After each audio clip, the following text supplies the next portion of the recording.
Olá, alegria de estar aqui com você. Nós estamos apresentando uma palestra de Josi Mansur, que ela proferiu na Sociedade Teosófica em Brasília, cujo título é Resgatando as Ideias Originais na Doutrina Secreta. Como a palestra tem 1 hora de duração, nós a dividimos em 4 partes. Já apresentamos 2 partes e no programa de hoje a 3ª parte. Vamos lá. Ciclos que vão trazer renovação, ciclos que vão trazer aprofundamento das nossas faculdades mentais, ciclos que vão desenvolver os nossos outros sentidos superiores. Então, juntos somos fortes, separados nos tornamos débeis e impossibilitados de avançar na jornada espiritual. E quando eu falo aqui juntos somos fortes, não é juntos daqueles que eu tenho afinidade meramente, porque daí é fácil estar junto, né? Juntos no sentido de que somos um. Junto no sentido de olhar para dentro do outro e ver a unidade no outro. E não um jogo intelectual de ideias, porque eu penso assim ou o outro pensa assado. Respeitem, né? Cada um pode pensar assim ou assado, mas em essência somos um, em essência estamos caminhando para o mesmo sentido. Então, é esse elo que não pode ser quebrado nunca. É esse elo que todas as hierarquias e teogonias falam que nós temos que respeitar no sentido ético e moral o outro, sem julgamentos. Discutir ideias, né, se discute como Platão nos ensinou, através da palavra diálogo. E o que quer dizer a palavra diálogo? É diálogos, 2 grandes inteligências conversando. Não é aqui, cerebralmente, que se dialoga, né? Se dialoga com uma faculdade mental superior. E quando a gente dialoga aqui, não há personalidade, há o eu uno, né? E essa essência é fundamental para que sejamos esses elos fortes. E esse papel, nós como teósofos temos o dever, a obrigação de desenvolvermos. Lembrar que somos seres espirituais em jornada humana. Tá? Nos desconectarmos dessa ideia personalista. Estamos aqui, é um veículo importante e necessário para a nossa evolução, mas é apenas, como eu brinquei ontem, né, a nossa espaçonave. Então, lembrar que estamos em jornada humana e que nossa admirável espaçonave, chamada corpo-cérebro, é apenas o veículo para a viagem aqui nessa dimensão física. E qual é o combustível da nossa espaçonave? Como eu brinquei ontem, não é só comida vegetariana. Né? A comida vegetariana é combustível para o nosso veículo. Né? Mas o nosso veículo não aciona a ascensão da viagem da nossa espaçonave, porque ela é espiritual. Qual é o alimento da nossa espaçonave? Né? É o conhecimento teosófico. É o ensinamento que está guardado através da doutrina secreta. Esse é o alimento que ficou aqui, esse é o combustível. Isso é o que nós brincamos ontem, a criptonita, né, do herói atual. Tá? Então, mas chegará um momento que vamos precisar de outro veículo, em outros planos superiores, para continuar a saga. Muito temos que fazer para cumprir a missão e retornar aos braços do grande e eterno Pai, Mãe. Sejamos humildes e impessoais. Os mestres falam isso o tempo todo dentro das cartas, que eu acho que é o exercício mais desafiador para nós, que é entendermos e vivenciarmos a impessoalidade. Juntos somos fortes, porque assim vamos mais rápido. Somos um. Somos a unidade de toda a existência. E como os grandes instrutores deixaram tudo isso? Os grandes instrutores espirituais deixaram tudo isso de forma oral, por muitos períodos, por muitos ciclos, e também de forma escrita, em pequenos fólios, como nós vimos ontem, nesse pequeno livro antigo, que foi guardado por esses grandes seres, depois ressurgiu em outros livros, o livro de Kyuté, que é o livro que deu origem os ensinamentos que estão escritos dentro da doutrina secreta em cosmogênese e antropogênese, E era essa forma que os mestres tinham de guardar o conhecimento e revelar ele naquele momento histórico e cultural, na necessidade que aquela humanidade precisava para o seu ciclo evolutivo. E como eles ensinavam?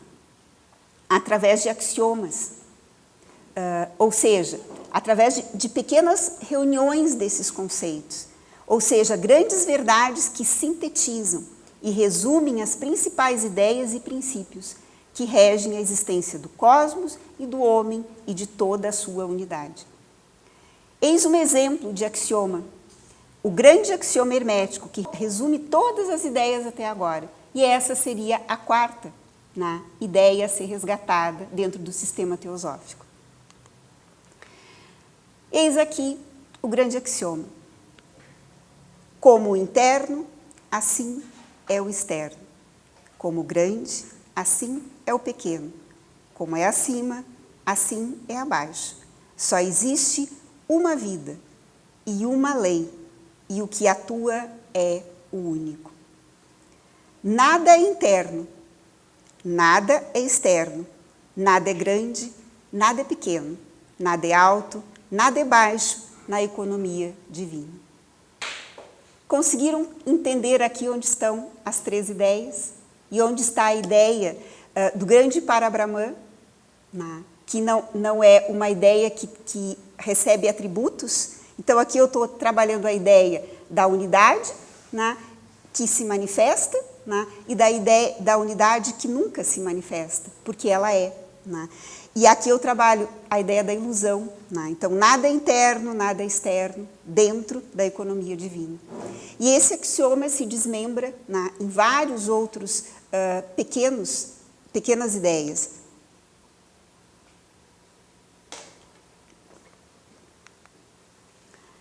E esse axioma é um grande instrumento mental. Porque qual é o exercício que nós temos que fazer quando a gente se depara com o sistema teosófico?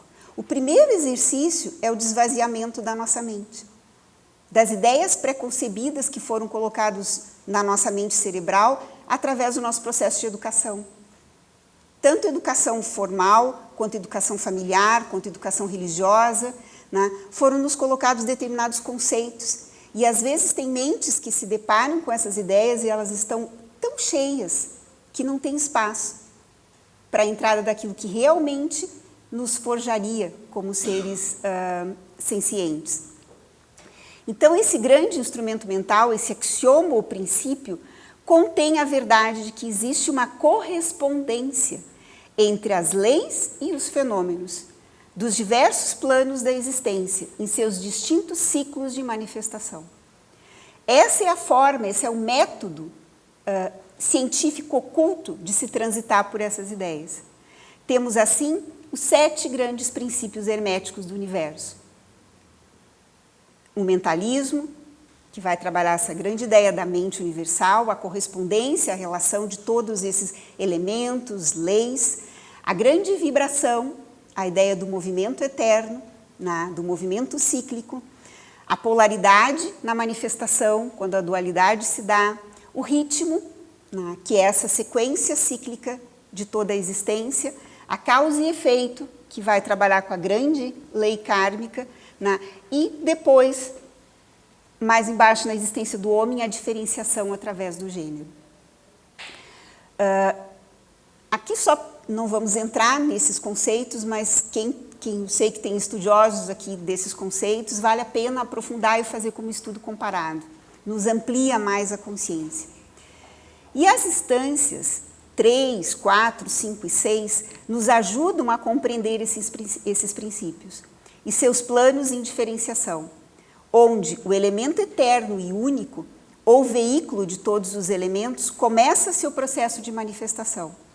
Então, entender que tudo está ciclicamente se diferenciando, cada um nos seus planos, estruturando esses planos, e que esses elementos vão se diferenciar e dar origem ao que nós temos como manifestação concreta.